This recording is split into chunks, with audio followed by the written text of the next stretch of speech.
on, man? So we had a good time ripping on the road today. You got the 320 and I got the 400 Motoko. Yeah, that's right. We had some drag races out there. So just to summarize, guys, obviously Motoko took all the wins. Obviously, it didn't matter. It doesn't matter, man. That extra 80 cc's, you know, it's no replacement for displacement, obviously. And the bike has surprisingly good suspension, you know, and yeah, for no adjustment whatsoever. The bike handles the curvy roads, guys. You know, as you can see, the danger rate was high. Doing the trails.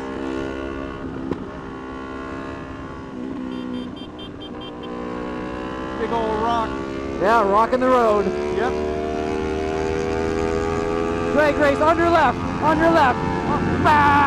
Nope. Takes the lead. That's the 400 for you. What do you think about the power band of the R3 versus the Motoko 400? the R3 has it doesn't really begin to make power until like about 9,500 RPM to 10,000. So it's literally, you got to literally keep it right up there on the top of the revs, you know, to get a good launch, to, you know, to keep it pulling, because it's going to nose over anything lower than that. But compared to the 400 has power like down low and in the mid-range. Down to like 7, huh? 6, Yeah. 7, it just kind of pulls. And not only that though, but the engine's really smooth. The engine's surprisingly smooth.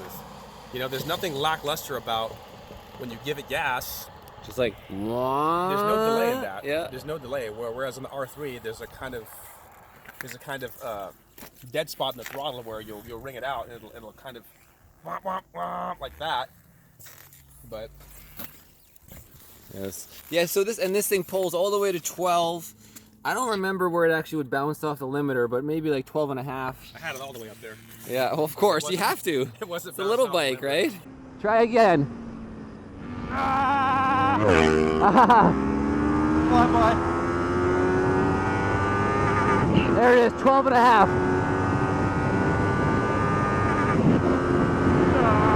That would blow a KTM up.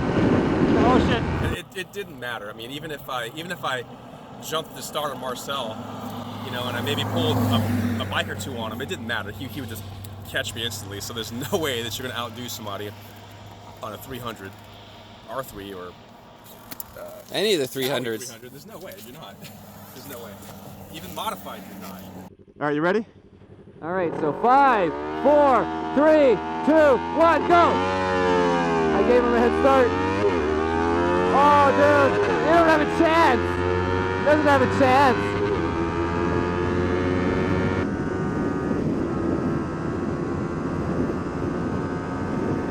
Yeah, buddy. 6th gear. 180, 183, 190, 6th gear pin, red line, 195. Whoa! Done. 195 kilometers. Not bad, huh? Not fucking bad. Dude, that thing's pretty quick. Yeah, I think I hit 105 maybe. It has good brakes, you know, and you could use some firmer feel in the levers. Yeah, it needs some adjustment. I don't like how it's into my knuckles, but once you're riding, it doesn't really get in the way because you don't really need the brakes. 90, 92. Whoa, hard on the brakes. Oh, she's got plenty of brake. Look at that.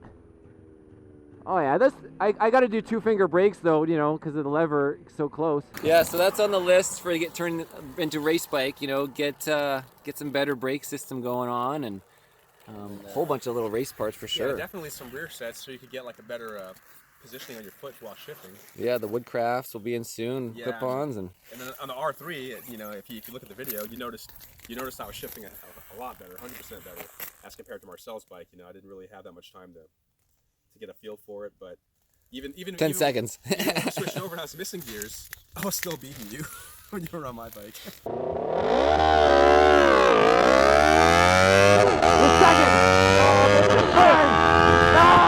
he's going on me. Oh, they're gonna get in the draft. Yeah, this bike's clearly faster. Yeah, buddy. Oh, yeah. There it is. tiny Yeah! thing. Yeah! Woo! Yeah! Whoa! Yeah! Smoked them! That is, that's fucking hilarious. Yeah, for sure. Yeah, that was a lot of fun. These bikes, guys, are just fantastic. Here we are on what, Angeles National Forest, and if we were riding BMW S1000s, honestly, the only fun I'm gonna have is wheeling out of the corners. That's it, dude.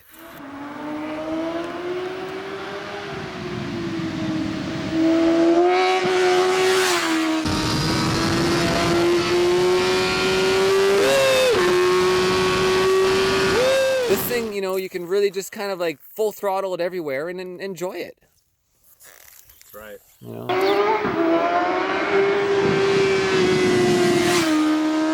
That's kind of why a lot of people probably like the 350 dirt bikes instead of getting the 500s, like a 354 stroke. Yeah, it's much more manageable. And they get to rip it harder, or the 250, you push it harder, or even the 200, and then, you know, the enjoyment of wringing it out. Learn a lot more too. You know, you're not afraid of the bike. Definitely not afraid of the bike. Yeah, for sure. Second place,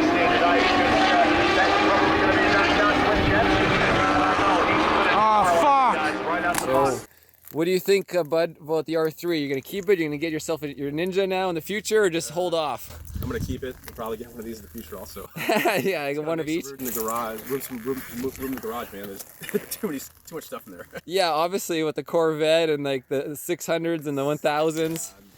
Neven's a true moto enthusiast. He's got 5 motorcycles. 6. 6? Oh yeah, that's right. Other one. Yeah, you got the girlfriend's bikes and stuff too. The Z125. You gotta get a video on that. Yeah, we should. Yeah, that's right. If your brother came out, we could have compared it. Well, you know, he'd be way too slow though. We'd stomp him. Yeah, he has like a modified Grom and motor work done. It works. I can't pull that guy on straight away. Just can't do it. But in the turns, it's over once I pull ahead. Really? His bike's got enough power? His bike's got enough power. Built engine? Blueprint engine, dude. Do you believe they blueprint the engine on this? On a what? A Grom? On a Grom, man. Oh man. They bore them out. They put lightweight internals, camshafts, and special clutches, and you name it. You can do it to one of those. I love the front end on this 400, especially like right there in the center. That bug look. It looks like a beetle. Yeah, and how they. It's choppers, like right here. These are the choppers. You're gonna like bite you. And they got this smoke. They got Ninja written in the smoke right here. Yeah, this $48 more over the what do they call it? KRT, the Kawasaki team. No, Kawasaki Racing Team, KRT. Yeah, this is the SE, so which was 250 more over the black version, or this one is 300 more over just like black or red. Yeah. In Canadian dollars, anyways, guys. So. Definitely lots of potential in this bike. A lot of potential on this bike, man. Yeah, okay. Still under 300 kilometers, just still breaking it in. Well, it's not really anymore. Use a higher windscreen though. I couldn't duck behind that. Even so, it was when I duck behind it, I can finally hear the engine for the first time, and that's when it's like, oh, this thing's awesome. Normally, I can't hear it; it's just way too quiet. Yeah, you can hear it. You can hear it. You can hear the motor, and there's, like I said, there's no hiccups in this power, man. There's none. You know, the R3, it has that. Anybody that owns an R3, you know, can tell you there's a hiccup in the power band right there where you get on the power, there's a slight delay, and then it kicks. It just kicks in. And it could be something with the engine mapping, but I've tried to tune that out. There's no way you're going to tune that out. What about like top speeds? I don't think you took the 400 top speed because you let off in that last drag, but no. I saw 106 miles per hour. Yeah. And that was on the downhill on the bottom.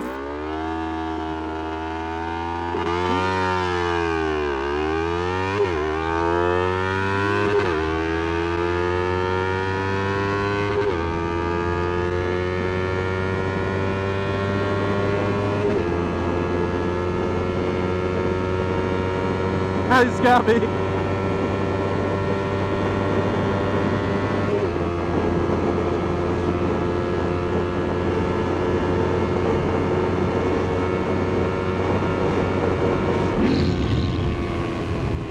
you running stock gearing right now? Stock gearing right now. What is that?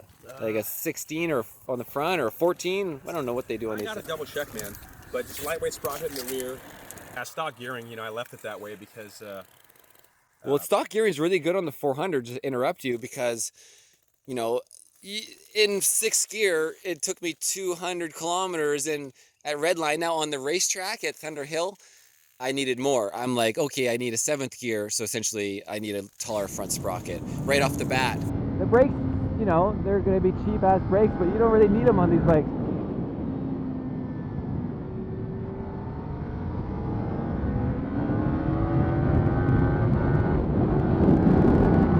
Well, we're a little bit quicker in the last lap.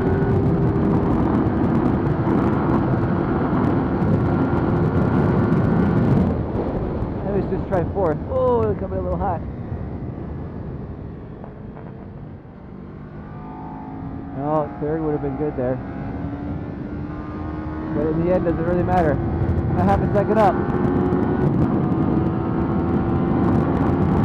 10.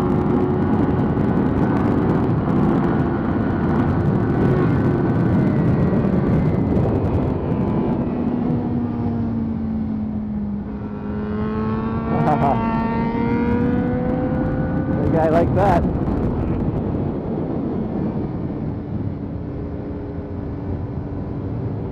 And first gear is useless on the bike for the track. You know, you don't need it. You're never going to be that slow. So I'm definitely going to go up in gearing. But for street, the stock gearing is pretty much perfect, really. Yeah, you'd probably... First gear's for, like, you know, you're cruising on the sidewalk style, right? Big Willow, man, you could take this thing on there. Oh, yeah, well, I would need taller gearing for that. Because you're coming out in the last quarter as fast as you can. Yeah, on the R3... Full throttle the whole way around, right? On the R3, I'm maxing out maybe 111 to 114 mile an hour on that straightaway because I keep that sucker pinned to turn 8 and turn 9. I do not let off. Just keep it pinned. And reporting from Willow Springs. Oh, I just unplug it. I'll pull it off. Just lay her out somewhere, like whatever. And we're here with Moto Yard, which is followed by the Moto West Grand Prix this weekend. So I'll be racing that, and we're just gonna go learn the track. First time on track for me. Alright, stay to the left, real tight. We merge on track. It's supposed to stay real tight. Look at the curbings. This track's a lot of history. This track's been here since like the 40s or something, I don't know. I can't remember now. This is where you're supposed to merge in slowly through the corner.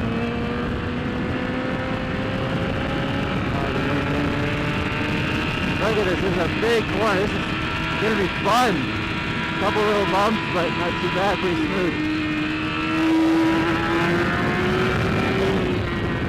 Dropped a second. I got new gearing on thanks to Ryan Industries is incorporated. Just looking out RyanIndustriesInc.com. So this is this is 4.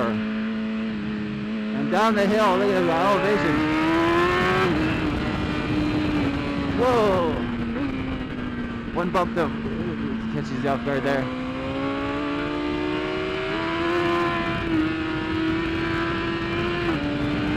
Third gear.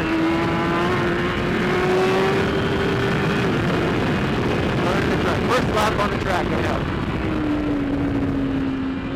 Oh, this is like whoa, this is a fast corner. It just keeps going.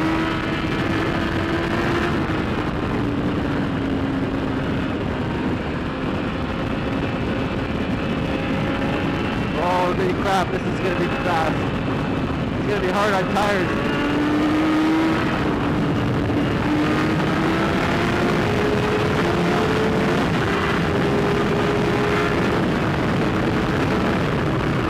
going to be a hard brake zone. It's a big straightaway.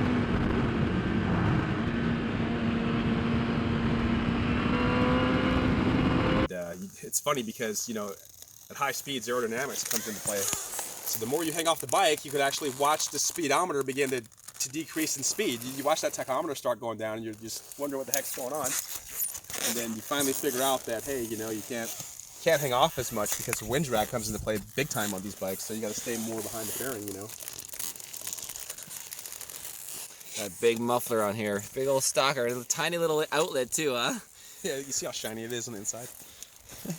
Oh, on the inside, yeah. And there's a 400. I'll get that woodcraft case cover on soon enough. And oh yeah, that's a must. all right, guys. Well, we're gonna head back up the highway now, and we'll show you some onboard through the twisties next.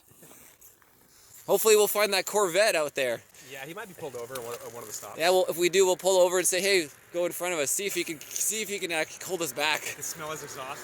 Yeah. You can smell of his those giant 4 pipes come out back. All right, thanks, Neve. Cheers. Anyways, guys, see you later.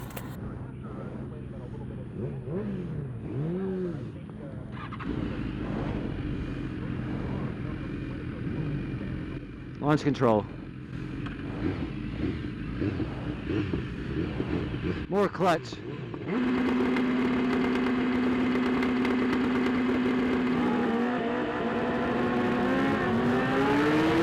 Not that fast. The quick shifter acting up still.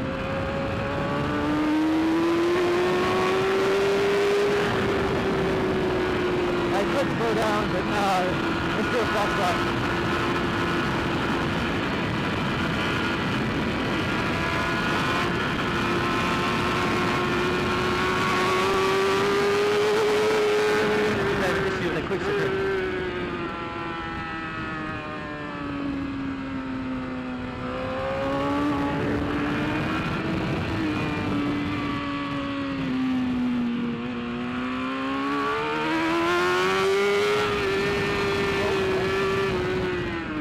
Right now.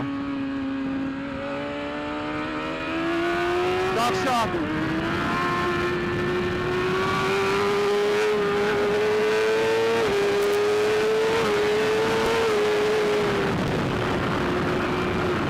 Nice oscillator. Bigger shots, bigger lead. Okay, he says go out wide.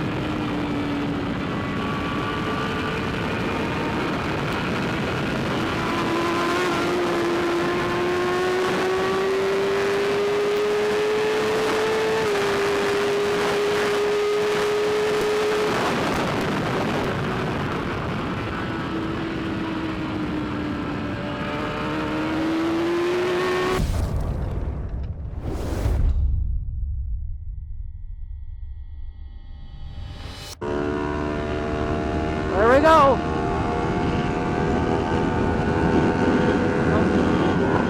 Gonna pass me. Woo! All right, down the 3rd gear leg dangle.